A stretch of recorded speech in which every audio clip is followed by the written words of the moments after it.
Bonsoir, bonsoir, bonsoir. Le rendez-vous, vous y êtes, c'est bien la réunion qui démarre. Et vous n'oubliez pas, nous débattons des sujets qui sont très importants pour la société, pour la jeunesse, pour les plus âgés, pour ceux qui sont au milieu et pour tout le monde. Merci de regarder la réunion, vous connaissez le programme. Et c'est du lundi au jeudi à partir de 20h30. Public.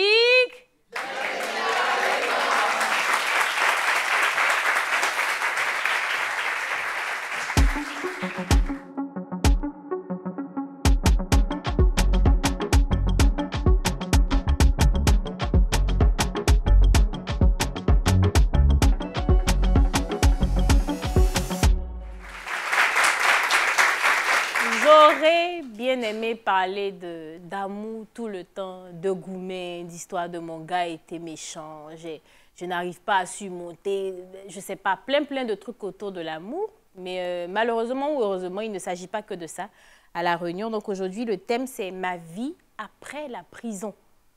Donc forcément, on va recevoir des gens qui ont été en prison, mais c'est à ma vie après la prison, mais la question, c'est surtout la vie avant la prison. Et pendant la prison, c'était comment? Donc, on a besoin d'avoir toutes les étapes.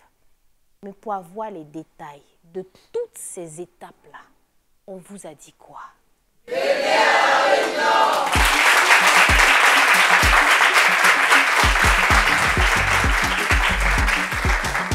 On ne souhaite à personne, même à son pire ennemi, de faire un tour à la case prison.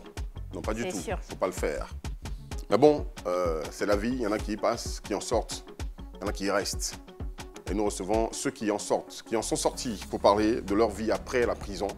Il s'agit de Joël Drogba qu'on va accueillir ici maintenant. Il est coach sportif. Alors on sort les ovations, s'il vous plaît.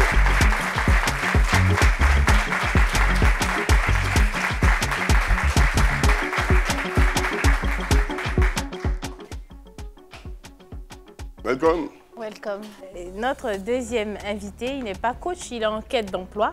On applaudit pour Thiro Jacques-René.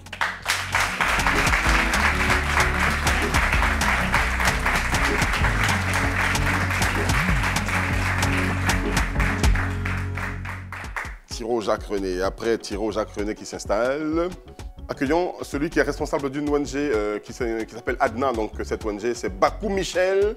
Sur vos ovations encore, monsieur Bakou Michel.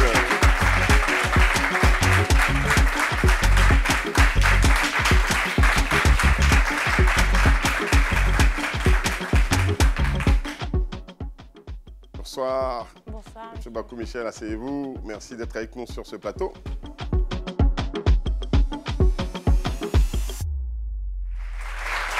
Et notre tableau, il est dressé. Le tableau est dressé, tout le monde est là sur le plateau. Hein. On va saluer donc la présence de monsieur Bakou Michel. Hein. Papa, bonsoir. Hein. Bonsoir. Merci d'être avec nous. Hein.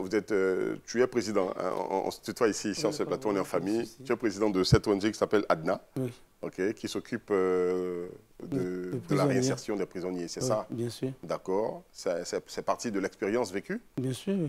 D'accord. C'est quoi cette expérience? Oh, j'avais été arrêté comme ça en pensant que je faisais quelque chose qui n'était pas bien, mais ça a été vérifié et c'est comme ça que je suis parti. D'accord. D'abord, je m'occupais dans l'ensemble, les refus de la société et particulièrement les malades mentaux. Et c'est comme ça que nous travaillons, jusqu'à ce qu'un jour, puisque les refus de la société, une fille a été abandonnée comme ça, et on m'a appelé, responsable de la communauté m'a appelé, et c'est suite à ça que je me suis occupé de la dame. Donc j'ai fait tout ce qu'il fallait faire. Et vu la situation de la Covid-19, bon, il fallait la récupérer, la remettre à ses familles rapidement. Celle-ci a pensé que c'était une servante, donc je voulais me débarrasser d'elle, ce peut-être que c'est Covid-19. Donc ils ont alerté directement la police, et c'est comme ça qu'on m'a arrêté. Bon, je suis arrivé j'ai été envoyé à la MACA de façon illégale. Bon, après avoir... Injustement? Injustement, oui, injustement. Okay. Donc c'est comme ça que je suis parti. Et là-bas, vu ce qui s'est passé, alors ça m'a permis encore davantage de comprendre mieux les choses. Et après avoir produit les preuves que je n'en ai rien, et même on avait même le papier qui montre que je peux porter plainte comme l'État, puisque ça a été prouvé que ce n'était pas normal. Donc, ce papier, je l'ai, mais j'ai vu que c'était bien, puisque la prison m'a apporté beaucoup. Donc, ça ne sert à rien de porter plainte comme l'État, c'est Dieu qui a voulu. Donc, je suis sorti.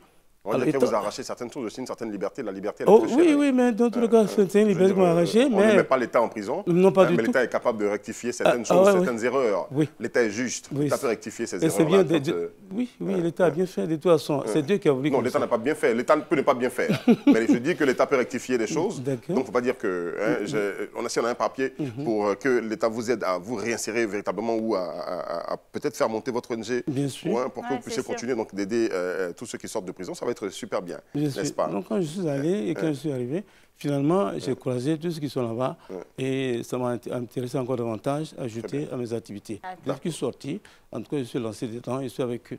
Et tu y as fait combien de temps? Oh, j'ai passé 52 jours. 52 jours. 52 jours. D'accord. Le temps de prouver son innocence. Oui. C'est comme ça, justement. Oui. Joël, ça va? Ça va très bien. C'est clair que tu as fait la prison. Ouais. Donc, c'était quoi? J'ai quand même envie de savoir un peu la vie avant la prison. Parce que quand on fait la prison et qu'on vient sur un plateau, ça veut dire qu'on s'est converti. Moi, je suis quelqu'un vraiment qui aime l'aventure, qui aime beaucoup voyager.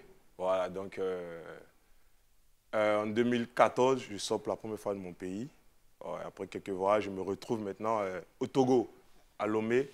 Et là, je profite de la vie pleinement, je rencontre des anciens amis et tout ça. Okay?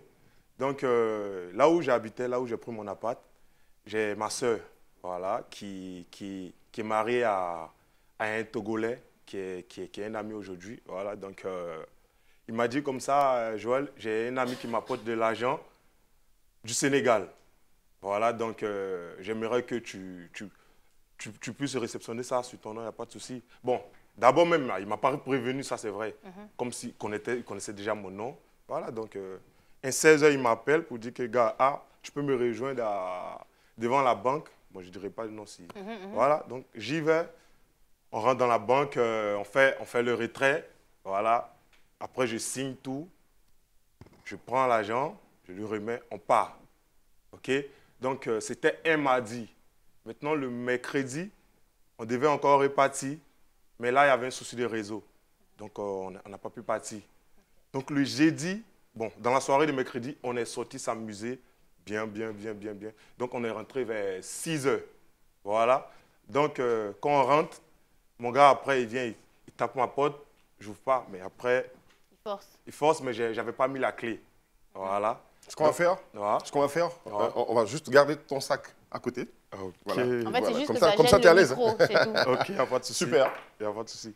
OK, donc il force la porte. Il y a l'agent du Sénégalais là, ici. Il force la porte, il rentre, il me réveille. Ah, Joël, c'est comment? Ah, le réseau est bon, on part. Il dit, bon, gars, on vient de rentrer, moi, je suis vraiment casse, je suis vraiment fatigué. Porte ma carte, va faire le retrait. Tu reviens. Il dit, non, il a besoin de ma signature et tout. Donc, c'est comme ça. Je porte un Bermuda, je mets mes claquettes, un t-shirt. Ce jour-là, mais j'attendais une go qui venait de Cotonou. Voilà, pour ouais, toi, tu as ouais, c'est pas loin. Lourd. Ouais, le week-end, tout. Donc, je dis à la go, okay. Je dis à la go, bon, moi, je sors, je mets la clé en bas, je tape devant la porte, je viens. C'est comme ça que je suis parti. Je suis plus revenu jusqu'à... Mais t'es parti, t'es plus revenu, qu'est-ce qui s'est passé? Ouais, bon, on arrive à la banque. Ouais, on rentre. La dame dit, il y a un souci encore de réseau, mais si on peut donner vraiment nos coordonnées, bon, nos cartes d'identité, on remet la carte.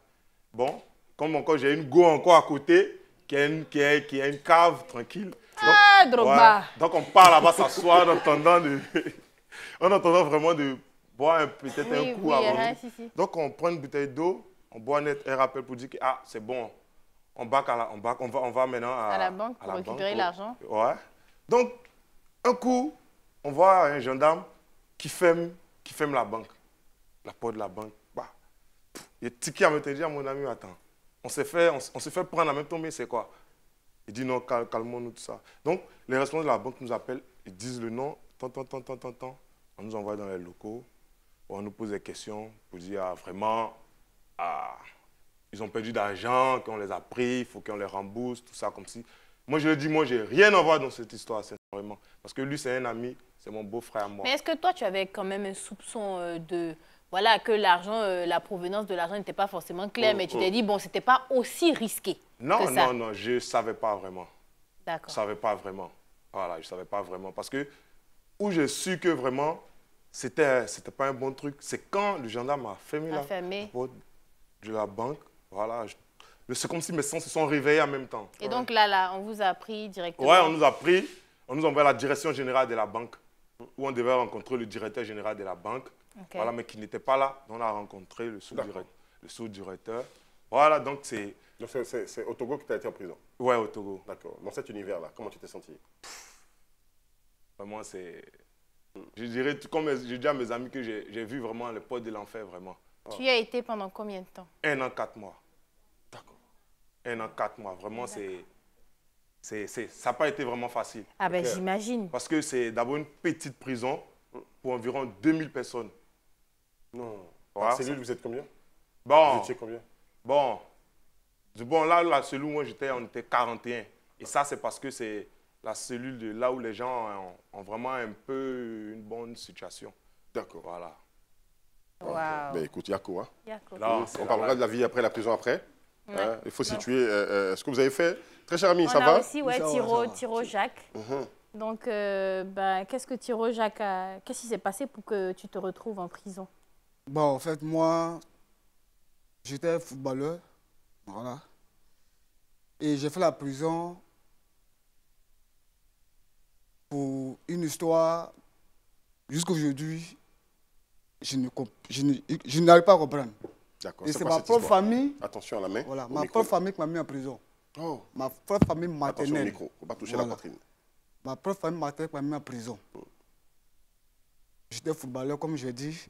J'ai joué en Côte d'Ivoire, dans le championnat ivoirien, tel que la SOA, le Stade. Et après ça, je suis allé au Maroc, Tunisie, Dubaï et le Burkina. Le Burkina, c'était mon dernier pays.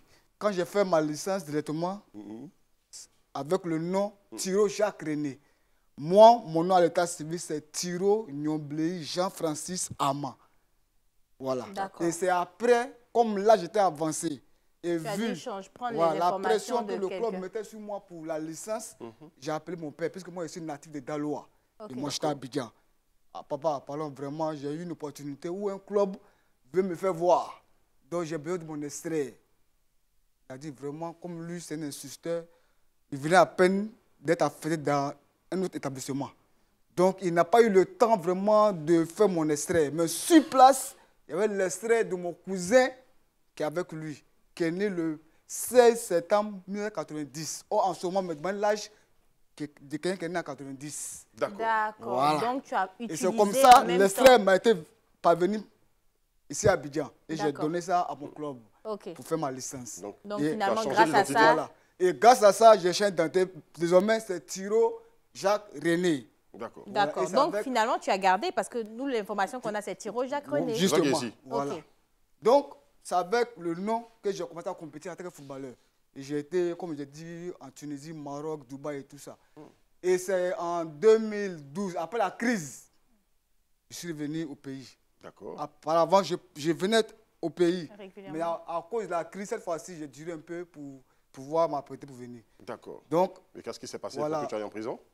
Je suis allé en prison parce que après, quand je suis rentré, ma propre famille m'a arraché l'extrait. Je me retrouve en prison parce que l'oncle, je lui ai demandé de me donner l'extrait. Puisque j'ai avisé les gens pour me remettre l'extrait, je n'ai pas pu avoir de suite. Et c'est comme ça, un autre oncle m'a fait passer par la justice. Il allait te dénoncer. Voilà, pas qu'il allait me dénoncer, mais il m'a pris, parce que l'histoire, ça devenait une histoire vraiment un peu bizarre. Il t'a envoyé à la justice pour faire quoi? Lui ne comprenait rien. Donc, il m'a envoyé à la justice pour croiser un homme qui est à la justice. D'accord. Voilà, et qui s'occupe des affaires de famille. Le ministère des Affaires de famille. D'accord. Donc, je vais maintenant au ministère. Et c'est le ministère maintenant qui appelle mon oncle pour lui faire appel pour pouvoir l'entendre. Si réellement l'extrait, c'est lui qui m'a donné l'extrait. Il n'aurait jamais dû l'envoyer là-bas. Il a reconnu que c'est lui qui m'a donné l'extrait devant la justice. Et c'est lui qui m'a donné l'extrait. Mais la famille de lui, sa femme, lui met la pression que pourquoi tu as donné l'extrait à ton neveu. C'est comme tu as vendu la richesse, l'avenir de ton fils à quelqu'un d'autre. Ça ne se fait pas. Si tu vas en prison, c'est que c'est usage de faux, en fait. Voilà. Donc le monsieur, maintenant, il s'est finalement retourné. Donc, justement, après quoi maintenant? Parce que je suis allé maintenant au ministère, je suis allé à la justice. La justice m'a donné raison. Justice t'a donné raison. Ils m'ont donné raison. Ils ont dit à mon oncle, pour quelqu'un qui joue au football, ça c'est ton enfant, son avenir en jeu, ce que tu vas faire, comme tu es un instituteur, pour ne pas aussi, toi aussi te compliquer, allez dire à la maison, pour vous entendre en famille, et lui remettez, laisser à l'enfant pour qu'il parte jouer son football. Et c'est qu'on s'est entendu. On rentre à la maison, 2 jours après, on me dit, on a besoin de vous au commissariat. Pourquoi? On dit, sans explication, arrivé là-bas, je vais vous expliquer. On me prend de force, j'arrive au commissariat.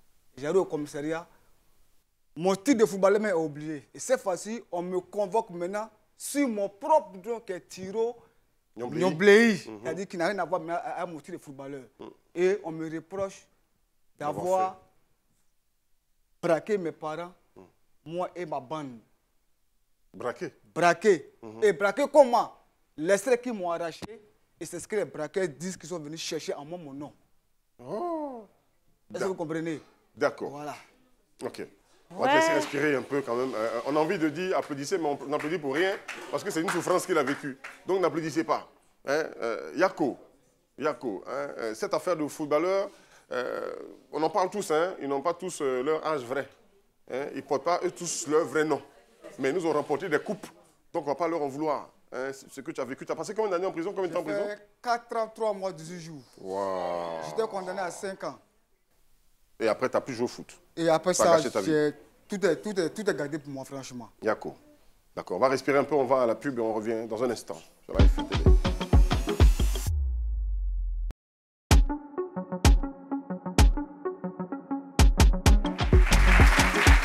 On est de retour de la pub. Et nous sommes toujours avec nos invités. Je rappelle leur nom, Joël Drogba qui est à ma droite, Tiro Jacques René ici, et puis M. Bakou Michel, propriétaire responsable d'une ONG qui est là. On écoutait l'histoire de notre ami Tiro, une triste histoire, hein, donc il est envoyé en prison pour 4 ans quand même. 4 ans, 3 mois, 18 jours. 3 mois, 18 jours. C'est une affaire de... Oui, parce que son histoire, elle est très complexe, parce que quand tu as commencé, on pensait que c'était vraiment pour usage de faux, que tu serais parti en prison. Mais moi, je dis c'est clair et évident que c'est un complot de la famille, parce que quand vous êtes parti à la justice, on t'a donné raison à toi, on a plutôt accusé l'instituteur. Donc, pourquoi il a permis ça? Donc, lui, devant la justice, c'était une victime. Il n'était pas coupable, en tout cas. Maintenant, finalement, ils arrivent à la maison et ce pourquoi on t'arrête, c'est pour braquage. Donc, pour moi, c'est évident que le fait de le voir en tant que footballeur, il a réussi avec les informations du fils légitime, parce que lui, en question, il dit que ses parents sont décédés, donc c'est le neveu qui devient, en fait, qui devient comme l'enfant, mais en réalité, c'est l'autre qui est l'enfant. Donc, ils inventent un truc de braquage. Tu n'envoyais pas de l'argent pour eux de temps en temps quand tu étais... Non, mais ça, non. La jalousie peut pas. Ça, c'est rien devant. Voilà. Donc, finalement, on te. Tu sais expliquer l'histoire. Tu es une affaire. Tu sais expliquer. Donc, finalement, on t'accuse, toi, pour braquer quelque chose qui n'a rien à voir avec l'usage de faux, le fait que tu as utilisé l'extrait de naissance. Donc, tu es accusé de. Tu es un braqueur devant la loi, finalement. Il n'est plus. C'est bon. Ton casier judiciaire est gâté, mais bon, tu. Yako. Drogba. On va revenir. On sort de prison après 1 an? 1 an, 4 mois. 1 an, 4 mois. Comment est-ce qu'on aborde la vie? Bon, en prison. Déjà, un bref résumé de la vie en prison. D'abord, ce n'est pas vraiment facile. D'abord, faire la prison à l'étranger, là où il n'y a pas la famille et tout, ce n'est pas vraiment facile. Et puis bon, c'était ma première fois encore d'être en prison. Donc, d'abord, même le jour, on me défait, vraiment, j'ai pleuré comme un bébé. Ce n'est pas vraiment facile, la prison, vraiment, c'est... autre chose. Et donc, c'est quoi les difficultés? Est-ce que, par exemple, maintenant, ton casier judiciaire, il n'est pas vierge? Est-ce que le fait de te retrouver dans certains endroits, tu veux du travail, dès qu'on a cette information, ça fait qu'il y a des... ils sont un peu réticents? Mon casier judiciaire, ça, c'est là-bas. OK. C'est là-bas au Togo. Je ne pense pas qu'ici, je n'ai pas de problème. Donc, tu n'as eu aucun problème quand tu es rentré en Côte d'Ivoire, quand tu es rentré en Côte d'Ivoire, aucun problème. Il n'y a eu aucun souci. Non, aucun. D'accord. Si tu es sur ce plateau, c'est pour nous raconter quand même ta vie après la prison. Bon, après la prison, pour vraiment déstresser, je me suis mis d'abord à faire le sport. Je me réveille le matin, avant d'aller me doucher, je fais quelques pompes, tout. Après le soir, je fais quelques pompes. Avant. Tu t'es réinséré facilement dans la vie active? Ouais. Donc d'abord, le sport vraiment m'a vraiment fait du bien en prison. Donc je dis, bon, attends, je sors de prison, donc il faut que vraiment... C'est à profit ce que tu as fait là-bas? Vous dites? Il faut que tu mettes à profit. Ouais. Parce qu'étant là-bas, tu faisais beaucoup de sport. Oui. Okay. Donc, je sors, je dis, bon, attends, il faut que peut-être je stoppe un peu l'histoire des voyages et puis bon, je me concentre maintenant sur ma vie, rentrer au pays, savoir dans quel domaine me mettre. J'ai choisi le sport et après ça, j'ai commencé à faire des formations. Aujourd'hui, voilà, je suis coach sportif. Voilà, donc... Qui gagne bien sa vie? Apparemment, en tout cas. Bon, c'est un domaine qui paye bien. Parce qu'aujourd'hui, vraiment, tout le monde se met au sport. Quel est le regard des proches? Bon, d'abord, c'est parce que quand j'étais en prison, vraiment, vous savez, en prison, c'est là qu'on connaît les vrais amis, la famille et tout. Voilà, je rends grâce, ma famille ne m'a pas lâché. Okay. Voilà, les amis aussi. Voilà, donc quand je sors, vraiment, je rentre au pays, je rencontre toute la famille. D'abord, moi, personnellement, ça m'a fait vraiment mal de faire souffrir aussi la famille. Voilà, donc... Parce que quand tu étais là-bas, il n'y avait pas de visite. Il y a ma soeur qui venait. Okay. Il y a ma soeur qui venait. Il y a des amis là-bas aussi qui venaient. Il y a d'autres qui sont quittés au pays pour aller me voir et tout ça. Donc, quand je rentre au pays, vraiment, la famille me réunit. On passe du temps ensemble et je demande vraiment pardon. Je demande vraiment pardon à toute ma famille. D'accord. Mais Yako, et puis bravo hein, pour cette réinsertion. Ouais, merci beaucoup. Mais très visible. Est-ce qu'on peut applaudir notre Joël Drogba? Monsieur Bakou, alors, quand vous entendez ces histoires et que vous vous souvenez de votre histoire vécue aussi, parce que vous avez connu cet univers, hein, comment vous procédez pour venir pour les aider à se réinsérer dans la société? Comment vous procédez? D'abord, je me disais au départ que ceux qui partent en prison, ils ont nécessairement fait quelque chose. Pour moi, c'est ce que je me disais. Parce que c'est un délit. Ils ont dû avoir un problème et puis bon, la justice les a condamnés après avoir eu les preuves. Justement, mais je me rends compte justement, l'idée que j'avais, mais moi-même étant victime, j'ai été incarcéré injustement. Donc tu as changé j'ai été beaucoup plus regardant. Et la vie en prison pendant les 52 jours me permet de suivre, de prendre au sérieux leur vie. Ce n'est pas n'importe qui est en prison qui a fait du mal, forcément. Et beaucoup n'ont rien fait, y compris moi-même. Puisque on a une jeune fille qui est malade, en s'occupant d'elle, on pense que c'était ma servante, et peut-être qu'une servante, alors on m'a jeté en prison parce qu'elle n'est même pas mineure, elle a 24 ans, et on m'a accusé d'enlèvement de jeunes filles. Ouais, des trucs comme ça. J'ai tapé 5 ans ou 10 ans comme ça, je n'ai pas pris les preuves. Donc je regarde, je voyais la vie de soi, je les respectais. Ceux qui étaient avec moi en prison, ils n'ont forcément pas fait quelque chose. Et ça m'a permis, et d'ailleurs même, je vais à la prison en tant que responsable de révéler la société, notamment les malades mentaux. Mais là-bas, cette fois-ci, leur vie m'intéresse jusqu'à ce que je sorte. Et encore, j'ajoute à mes activités les prisonniers. Et c'est comment je m'occupe d'eux encore beaucoup plus. D'accord. Comment tu t'occupes d'eux? Voilà, justement, quelle est ta première expérience dans la matière? Comment tu fais? D'accord, donc je m'occupe d'eux en tant que responsable ONG, on va vers eux et on leur dit que d'abord ceux qui sont là, ils sont dans le milieu des stupéfiants, c'est ceux-là qui jouent avec la prison à tout moment. À tout moment, on peut les prendre. Donc il faut éviter, les faire éviter la prison en leur parlant de changer de vie, de laisser cette situation, de faire quelque chose. Donc on fait tout pour leur trouver quelque chose à faire. Par des mots ou par des actes? Oh, par des actes. Non, on a pris par exemple 5 personnes en compte, par exemple, et on leur dit, bon, en leur parlant, lorsque ces personnes ont reconnu vraiment qu'elles vont faire quelque chose, alors à la base, il fallait établir l'identité. Il y en a qui n'ont pas de pièce d'identité. Il y en a un jeune qui avait 40 ans, il n'a pas de carte d'identité. Il fallait établir ces pièces. Et il y a 5 comme ça, on a 3 qui ont leur carte d'identité maintenant, il y a 2 qui sont en voie. Donc, voilà, dans un premier temps, il faut avoir son papier avant de faire quelque chose à faire. Parmi ceux qui ont travaillé, ceux qui sont sortis, il y a un, actuellement, il a en train de travailler, en train de faire quelque chose. On a trouvé quelque chose par nos connaissances, tout ça, des activités à faire. Mais en général, c'est quelles activités? Quand ils se reconvertissent, c'est dans quelle activité? Pour celui qui était parti en prison, il travaillait comme Manawa, on le dit en Côte d'Ivoire, soit Manawa. Et quand il est venu, je l'ai confié à un responsable de ferrailleur. Et c'est lui, il a été métier de ferraille. Donc, à côté, quand il a des repos, il n'y a pas de travail de ferraille, il fait encore peinture. Lui, il fait 3 activités. Donc, il est entré actuellement en formation. Il a été, pour le moment, il apprend. Ça va mieux. C'est des repris de justice quand même que vous encadrez. Quelles sont les difficultés que vous avez rencontrées, que vous rencontrez souvent? Est-ce que vous en rencontrez? C'est difficile de rentrer, et ils ont fait la prison, c'est difficile de s'insérer. Il faut les mettre en confiance. Pour certains qui ont été injustement arrêtés, ils sont découragés de la vie, il faut les mettre en confiance. En fait, la question derrière moi, surtout, c'est plus ou moins la même question.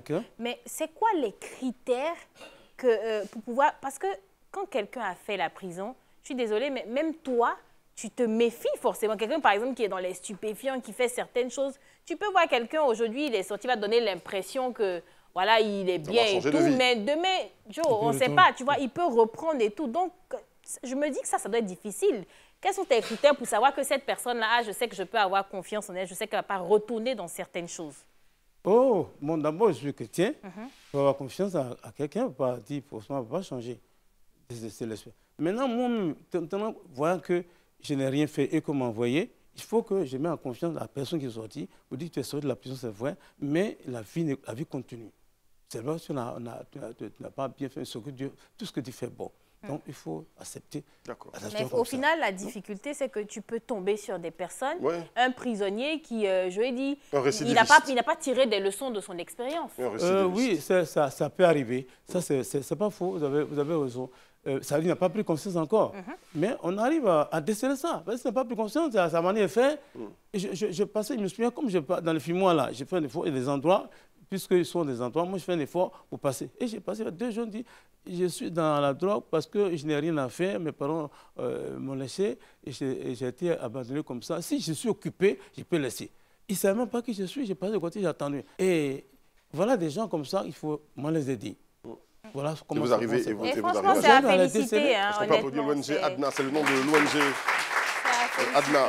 ADNA, ça veut dire quoi?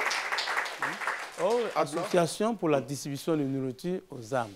Tout simplement. D'accord. Donc, on va vers les prisonniers, on leur apporte à manger quand on a l'occasion avec un partenaire. D'accord. Et Thiro Jacques, c'est quoi ta vie maintenant? Tu as fait la prison, tu as fait 4 ans.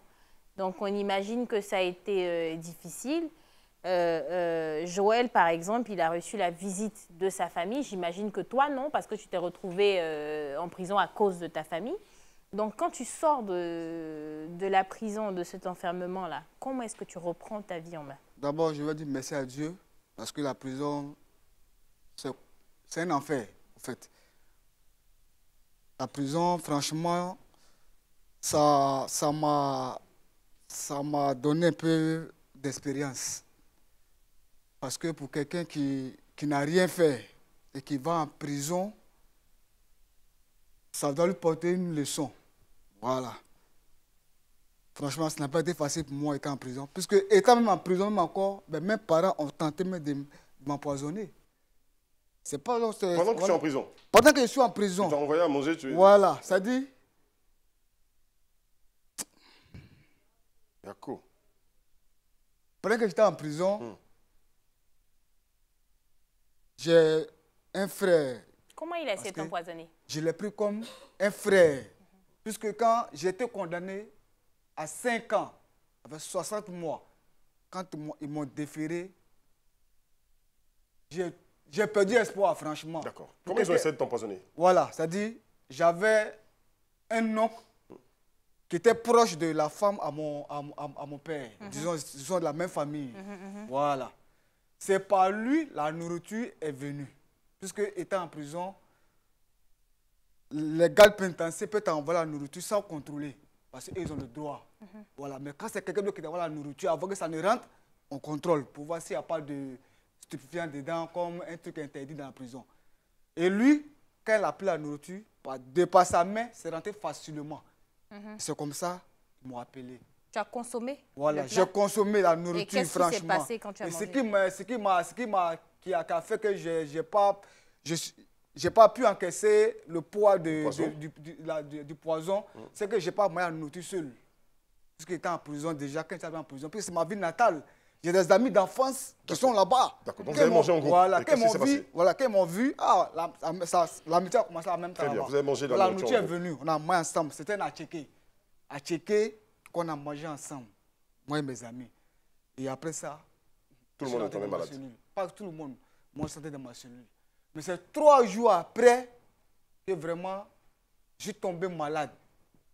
Avec eux tous aussi qui ont mangé, ils sont Pas tombés malades. ceux qui ont mangé, ils ne sont pas tombés malades. C'est moi seul qui suis tombé malade.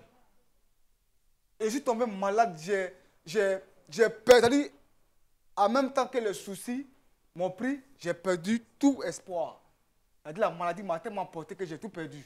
Non, mais je dis que pour moi, je sais pas que je truc, mais cet épisode d'empoisonnement, normalement, les autres auraient dû avoir un problème. D'autant plus que vous avez mangé. Voilà, si c'est mystique, en fait, là, effectivement, c'est orienté. Il faut être clair.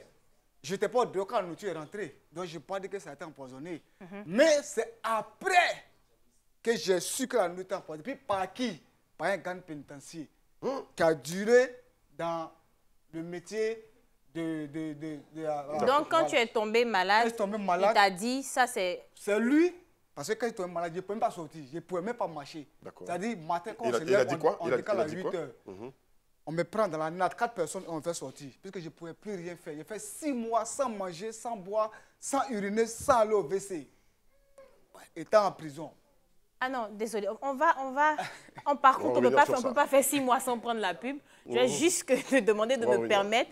Et puis, on va prendre la pub maintenant. On revient tout à l'heure.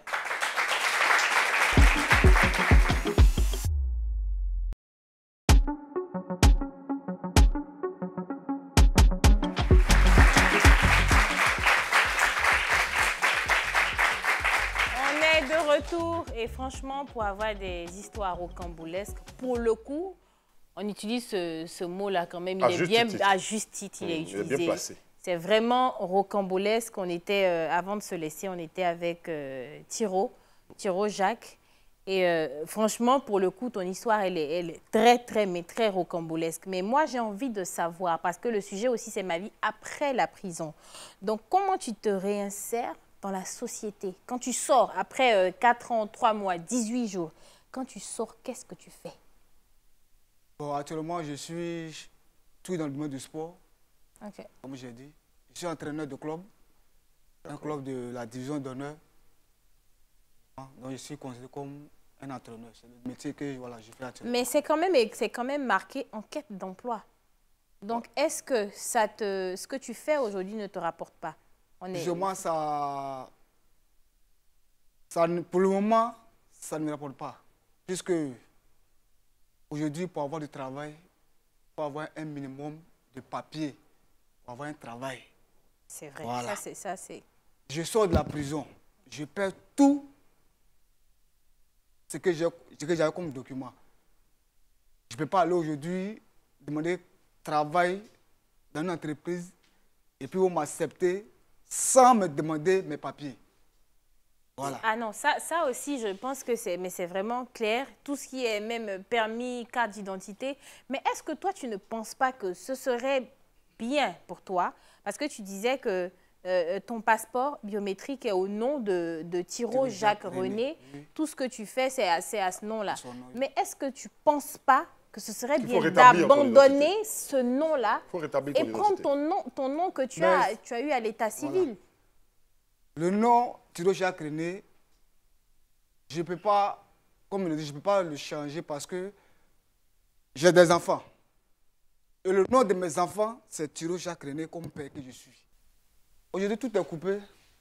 Tout est coupé. Avec ma famille, tout est coupé. C'est-à-dire, après ma prison, d'abord, quand ils m'ont libéré de la prison, quand je suis rentré à la maison, vraiment, la famille, tout le monde a fui de la maison. Parce que mes amis qui étaient là-bas, quand ils sortent, pour ceux qui font les petits vols de téléphone, qui prennent 1 mois, qui viennent, quand ils viennent, ils disent, ah, vraiment, votre fils que vous avez mis en prison, vraiment, c'est compliqué pour lui là-bas. Hein. Il risque de mourir. Donc, le jour même, pour eux même, voilà, ça n'est même pas ce que tu arrives. Mort. Pour eux même, que lui, il va mourir. Quelqu'un qui a fait 4 ans sans communiquer d'un endroit où il n'y a même pas de parents. C'était difficile au fait. Non, je pense qu'il pensait ça, surtout si le gars, effectivement, essayait de t'empoisonner. Pour lui, c'était évident. Donc, je libère. J'arrive à la maison. On m'a libéré un mercredi à 15h. C'est là que j'ai pris mon billet. Donc, j'arrive à la maison à 19h. Le temps de passer en ville, raqueter d'abord les gens pour pouvoir rentrer en ville. Donc, je rentre maintenant à la maison. Dès que ma mère adoptive, la mère à mon cousin, c'est elle qui était là en ce moment. Parce que l'oncle, lui, il a insisté dans un village, voilà, à 5 km de la ville. Donc, chaque fin de mois, lui, il vient en ville. D'accord. Voilà. Donc, dès qu'elle m'a vu, je vous dis, tout le monde, tous mes cousines, même mon petit don, j'ai plus le nom. Tout le monde a fui de la maison. Parce qu'ils ont dit quoi? Que eux, ce qu'ils ont appris, que moi, étant là-bas, mes amis qui venaient dire, si je libère, je vais tuer tout le monde. Donc pour eux déjà là, eux s'apprêtent déjà. Donc quand ils m'ont vu, ils ont fui de la maison. Et c'est moi-même qui les ai appelés. Je leur ai dit, c'est pas la peine de fuir. C'est comme, c'est un couteau. Si ça me blesse, c'est mon propre couteau, je ne vais pas le jeter. Donc je garde, donc ils revenaient ensemble. Et ce jour-là, pour montrer que moi, je n'ai rien contre eux, ils m'ont envoyé la nourriture, j'ai mangé même bien. Et toi aussi, tu prends des risques. Hein? Non, sincèrement, tu prends des risques. Pour leur montrer que je n'ai rien manqué contre eux. Ton affaire est compliquée. Voilà. Ce qu'on va faire, hein? J'imagine, j'entends le public, c'est bon, j'entends le public, voilà, faire du bruit derrière. Ton histoire, franchement, elle est... Je te promets que, de manière générale, on t'aurait dit, vas-y, le temps presse, il faut couper, mais on t'a laissé beaucoup de temps parce que, franchement, on est tous d'accord que oui. Désolé à Mr. Drogba, mais toi-même, tu te rends compte que son histoire, franchement, il fallait une émission tout entière que pour toi. Mais on va quand même donner la possibilité au public de poser des questions parce qu'il y a certainement beaucoup de questions. On a envie de savoir beaucoup de choses, même si le temps n'est pas tellement long. Mais on va donner au moins la possibilité au public de s'exprimer par rapport à ça ou poser une question, je ne sais pas. En tout cas, c'est la partie Dis-moi tout. Donc, est-ce qu'on a des volontaires ou un volontaire pour le coup? S'il vous plaît, est-ce qu'on a quelqu'un? Ok. D'accord. Je suis Abdoulaye Kamagaté. Ok. La question que j'aimerais poser s'adressera à notre footballeur du jour. J'ai envie de savoir les raisons de cet acharnement de la part de ta belle famille. Est-ce que, à ton retour de voyage, tu t'es pas montré, on va dire, plus ou moins égoïste vis-à-vis des parents qui t'ont donné le document de leur enfant? Alors, est-ce que c'est pas ce qui justifie, ce qui a justifié, bien évidemment, toute cette méchanceté-là que tu as vécue? Bon, pas que j'ai été égoïste, c'est ma famille après tout. C'est grâce à eux aujourd'hui que je suis monté d'avion. Donc, je ne peux pas venir au pays et puis ne pas être constant avec ma famille. Cette histoire, vraiment, si je veux peut-être déballer l'histoire, on va quitter ici. C'est tellement long. Voilà. Au fait, même, c'est parti de quoi? C'est une de mes tantes. C'est grâce à, c'est par elle que j'ai fait la prison. Quand j'ai commencé à jouer au football, quand j'ai commencé à voyager et tout ça, d'abord chez l'oncle, quand je suis arrivé, c'est elle, voilà, elle a dit à l'oncle vraiment que ton fils est venu jouer au ballon. Allez là, ça ne va pas à Abidjan. Si c'est pour jouer au ballon, il faut le faire retourner à Daloa. Moi, elle dit, je ne bouge pas, je vais jouer mon ballon. Donc c'est comme ça que et ça... c'est elle qui a dit à mon oncle, comme c'est comme ça, il faut le faire partir. J'ai refusé, l'oncle m'a dit, c'est quoi de sortir de chez lui. D'accord. Ouais. Donc tu es sorti de chez lui, aller dans la rue pour voilà. D'accord. Donc on arrive à la fin de cette émission. Donc, voilà la caméra. Moi, je pense que ce serait de demander qui peut t'aider. Parce que si tu ne peux pas avoir de papier, même si quelqu'un dit, bon, écoute, viens rouler mon véhicule, viens être chauffeur, il faut, dans tout ce que tu as besoin de ça. Donc, c'est par exemple, s'il y a des personnes qui peuvent t'aider, si nous, on peut laisser ce message-là aussi, mais voilà la caméra.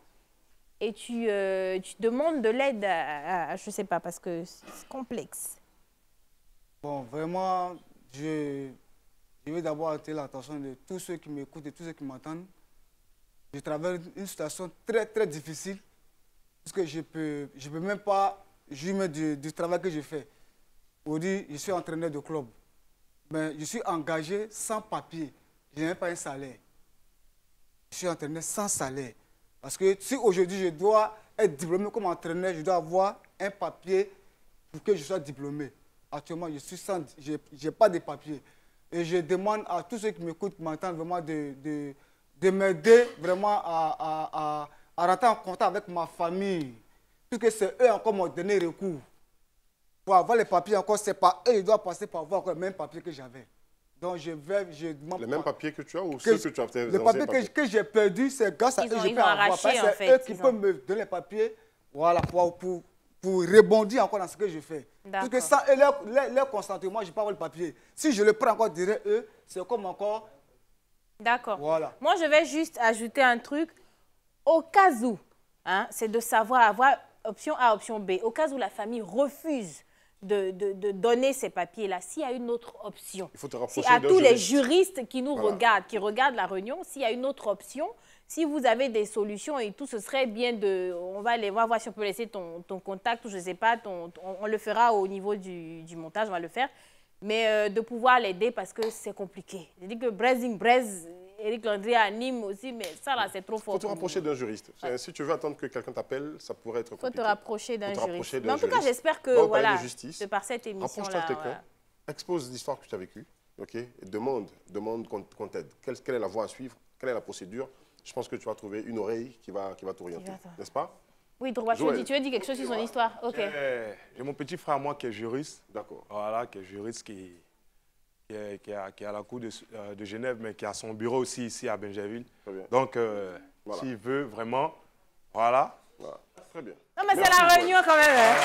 C'est une émission. Hein. Oui. S'il veut vraiment, après l'émission, on va échanger les contacts. On va prendre rendez-vous. Bon, il arrive le 10. Voilà. De Genève. Oui, il arrive le 10. Donc, on pourra aller. La réunion. La réunion. Voilà. Mais donc, tu vas profiter en même temps pour donner certainement des personnes qui ont traversé ce que tu traverses, que tu as traversé. Donc, un message d'encouragement, d'espoir à toutes ces personnes-là qui vivent pareil ou qui ont... Donc, je tiens à dire à tous ceux qui ont déjà fait la prison ou qui sont en prison de vraiment garder espoir pendant l'incarcération, de garder vraiment espoir. Et la prison ne définit pas vraiment toute notre vie. Voilà.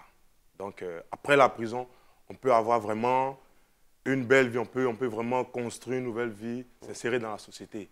Voilà. Parce que l'expérience, d'abord, ne s'achète pas, elle se vit. Voilà. Donc, avec tout ça, il faut vraiment être fort et vraiment être focus sur le reste de la vie. Et puis, bon. Ah, ça s'applaudit. Ça peut applaudir. Je vais aller trop bas, s'il vous plaît. Monsieur Bakou Michel, oui, moi, c'est surtout, est-ce que ce serait possible que tu laisses ton contact, où il y a un contact? Merci madame. Je vais donner mon contact tout à l'heure. Pour ceux qui sont encore en prison, parce qu'en tant que responsable de l'ONG, étant allé en prison, vraiment, comme je le disais, ça m'a permis de regarder encore beaucoup plus de choses. Bombe le 08, 07 08, 04, 15, 17. Voilà. Donc 07, 08, 04, 15, 17, 07, 08, 04, 15, 17. On va rester avec Orange, c'est eux qui nous payent un peu ici. Là. Très bien. On va rester avec en tout cas, on espère. Franchement, ça a été une émission. Ça a été une sacrée émission en tout cas. Avec des histoires touchantes. Franchement, et de plus en plus, c'est des histoires, tu sens que c'est des histoires vraies, des histoires profondes. Et franchement, c'est tellement...